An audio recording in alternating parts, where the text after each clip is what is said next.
बहुत सारे लोगों के पास इतना नहीं होंगे असासे जितने आपके पास हैं, चाहे वो एमक्यूएम के हों।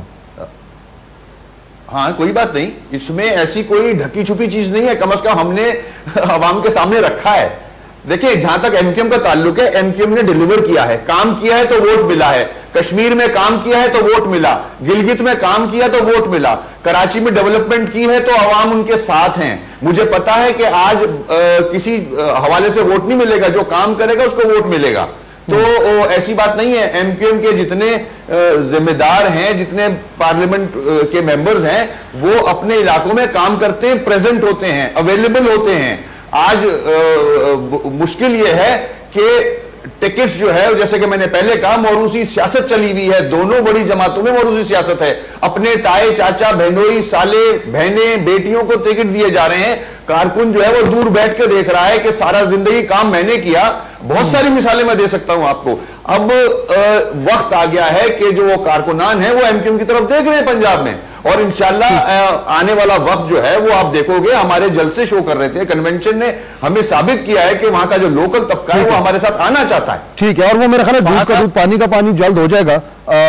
मुजम्मिल साहब, मुजम्मिल जी जी जी फाज़ा, मैं एक दो अहम नुक्ते उठाना चाहता हूं, क्योंकि पता नहीं वक्त मिले ना मिले। पहला तो ये नुक्ता ये है कि हमारे मुल्क में पिछले 60-62 सालों में हर पीरियड में एक नया नारा लगा, और उस हिसाब से जो है पॉलिटिकल पार्टीज कामयाब भी हुई। सबसे इंपॉर्टेंट रोटी कपड़ा मकान, फिर एक ज़राई नारा लगा, ग्रीन रेवोल्यूशन का 1960 में लगा, 70 में लगा, ठीक है ना, फिर व्हाइट रेवोल्यूशन का मुशर्रफ साहब के दौर में लगा। ये डिफरेंट नारे लगे। अब जैसे आज का प्रोग्राम मिडिल क्लास पे बेस्ड है, मेरा सवाल ये है कि मिडिल क्लास में भी क्राइटेरिया क्या ये है कि कितने जलसों में, कितने जुलूसों में झंडे लगाए तो उसको टिकट मिले, या आज हमारी पॉलिटिकल पार्टी कोई भी हो, चाहे पीपल्स पार्टी, चाहे नवाज लीग, चाहे एमक्यूएम, चाहे एएनपी, वो अपनी पार्टीज में कोई एग्रीकल्चरिस्ट ढूंढ रहे हैं, कोई टेक्निकल बंदे जो है, कोई इंजीनियर ढूंढ रहे हैं, ताकि वो जब रिप्रेजेंटेशन करें तो आवाम के मसले हल कर सकें।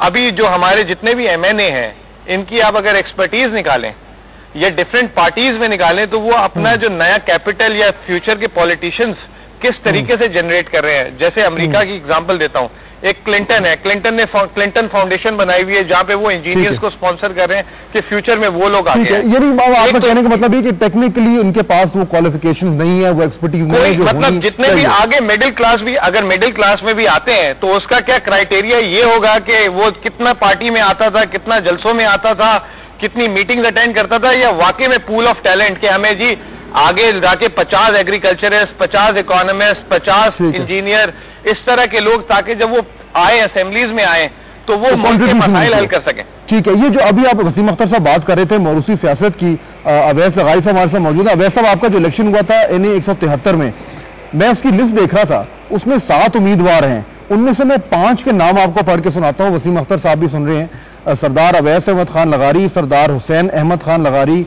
सलाउद्दीन खान खोसा, सरदार मोहम्मद सैफुद्दीन खान खोसा, मीना एहसन लगारी। यानी 7 में से 5 लोग 2 ही खानदान के हैं। तो ये वसीम अख्तर साहब का पॉइंट प्रूव हो रहा है? नहीं, इसमें मैं आपको फात बताऊं, नहीं मैं आपको इसमें बताऊं, ये जो 2 मेन कैंडिडेट हैं जिन्होंने मेन वोट लिया, मैं हूं और जी सैफुद्दीन है, इन दोनों के अलावा जितने 2-2, 3-3 और कैंडिडेट हैं, ये तमाम उनके जो कवरिंग कैंडिडेट थे ये थे, जो हर इलेक्शन के अंदर कवरिंग कैंडिडेट आखिरी वक्त तक रह जाता है, ताकि अगर कोई इस किस्म का कोई इशू हो जाए तो उसकी हो। और मैं आपको एक और अर्ज करूं, ये जो अभी बात की है ना मुजम्मिल साहब ने, हर सियासी जमात हर मुल्क के अंदर, ये सिर्फ पाकिस्तान का इशू नहीं है, उस किस्म के कैंडिडेट को खड़ा जी करती है जिसकी अपनी कोई पर्सनालिटी और उस हलके के अंदर कोई अपनी इंडिविजुअल सपोर्ट भी हो, जिसके साथ पार्टी की सपोर्ट मिलके उसको कामयाब कैंडिडेट करार देने के अंदर वो हेल्प जी कर सके। आज तक किसी सियासी जमात ने, ना आप आइंदा ये एक्सपेक्ट करें कि कोई सियासी जमात इस किस्म के कैंडिडेट लेके आएगी जो अपने हलकों के अंदर कोई स्टैंडिंग और आवाम की सपोर्ट नहीं रखेंगे।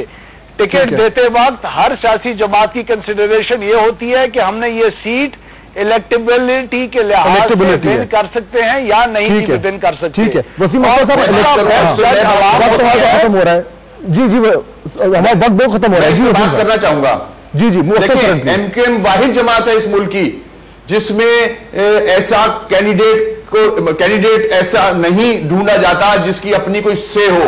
हमारे यहां कोई भी खड़ा कर दिया जाता है, मगर वो हमारे यहां 3 इंजीनियर्स हैं, 3 डॉक्टर्स हैं, एक एग्रीकल्चर से ताल्लुक है, वो पीएचडी है, और बिजनेस कम्युनिटी से लोग हैं। हमारे यहाँ उस इलाके में उस आदमी की कोई से नहीं होती, उसका कोई वोट बैंक नहीं होता, पार्टी का वोट बैंक होता है। जिसको भी अल्ताफ भाई टिकट दे देते हैं वो जीतता है वहां से।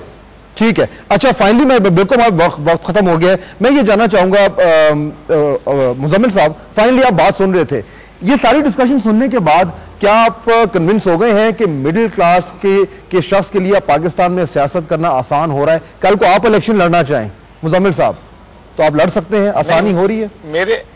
मेरे ख्याल से अगर कल को मैं इलेक्शन लड़ूं तो मुझे, आज मेरा अपना ख्याल है, मैं डिसएग्री करता हूं कि जो लोग कह रहे हैं कि 10 लाख और 15 लाख, ये कम से कम करोड़ों का मामला है। क्योंकि आपके मुल्क की नेशनल असेंबली का हल्का, जैसे मैं डिफेंस में रहता हूं, ये डिफेंस का हल्का जाके कहां जाके खत्म होता है जिसमें लाखों लोग हैं।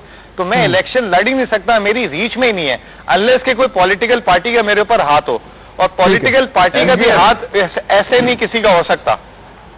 वसीम साहब, मैं आया था 90 लास्ट टाइम बजट में भी, याद होगा आपको। ठीक है, ठीक। अच्छा, वक्त इंशाल्लाह बहुत अच्छा वक्त है।